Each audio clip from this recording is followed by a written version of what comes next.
festival è nato nell'ottobre del 2016, la prima edizione è stata appunto 2 anni fa, da un'idea di voler in qualche modo raccontare di salute mentale attraverso l'arte. L'idea è proprio venuta da un progetto fotografico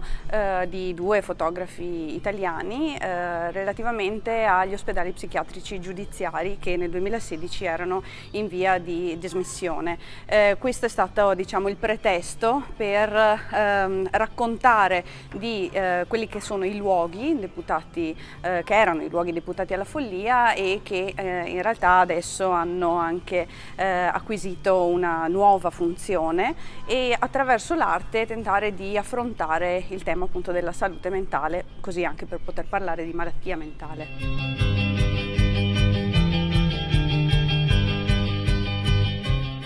Le peculiarità di questa seconda occasione, diciamo, sono proprio quelle di ampliare la portata del festival, non solo quindi trattare l'argomento clou, che è appunto la salute mentale, a livello locale, ma farlo a livello nazionale, dal momento che abbiamo scelto di invitare diversi interlocutori che hanno in questo modo ampliato anche il dibattito.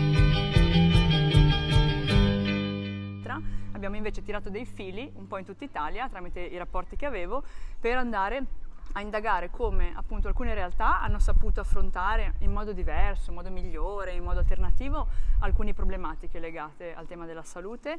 salute mentale, poi la salute in generale, perché adesso poi giocheremo un po' sui termini, no? Malattie e salute, sulle opposizioni, e anche quali esperienze, come ad esempio la rigenerazione dei luoghi, i luoghi della cura adesso dismessi, diventati in molti casi dei connettori culturali, quindi proprio luoghi rigenerati, possono raccontare di un possibile, un genius loci che poi si trasforma in qualcosa di molto più ricco. Quindi questo è stato un po', cioè da qui anche il titolo Racconti limbici, quindi la marginalità come occasione per un piede dentro, un piede fuori e un nuovo sguardo forse su ciò che già esiste,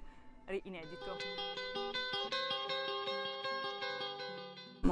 Per quanto riguarda le cose che ci premono molto, sono tutti i rapporti con le istituzioni del territorio, in particolare con quelle femminili. Quindi io mi sono dedicata alla cura di una tavola rotonda che è quella di domenica 10, che è Donne e Psichiatria, quindi tutta una lettura della sofferenza psichica e specificità di genere, dato anche dal fatto che uno dei nostri collaboratori stretti è Kairos Donna, un'associazione padovana che però ha delle radici anche su Vicenza, e alcuni collaboratori nostri del festival fanno parte di Kairos, io stessa ho collaborato con loro, e in quell'occasione avrebbe dovuto presiedere il tavolo Assunta Signorelli, che poi è purtroppo mancata, che si è sempre occupata di psichiatria di genere, e in quell'occasione però verranno molti collaboratori, la figlia, amici, per portare avanti un po' quello che era il suo lavoro, e quindi questo è un po' il tema che volevamo anche portare, essendo noi 2 donne, che comunque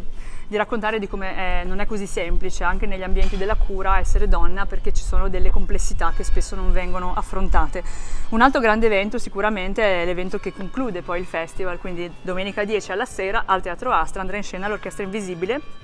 che è un'orchestra che nasce come esperienza musicale di un laboratorio musicale in una cascina in Oltrepo, dove io prima abitavo, che è una cascina che ospita autistici adulti in comorbidità schizofrenica. Loro hanno un laboratorio musicale dal 2005 e hanno un'orchestra formata dai ragazzi ospiti della comunità, musicisti, educatori, e si esibirà appunto domenica 10 al Teatro Astra, impreziosita, diciamo, da un vicentino che ha deciso di dare il benvenuto all'orchestra, che è Filippo Manpreso, giovane jazzista, che suonerà con gli Invisibili, e sarà poi l'evento di chiusura.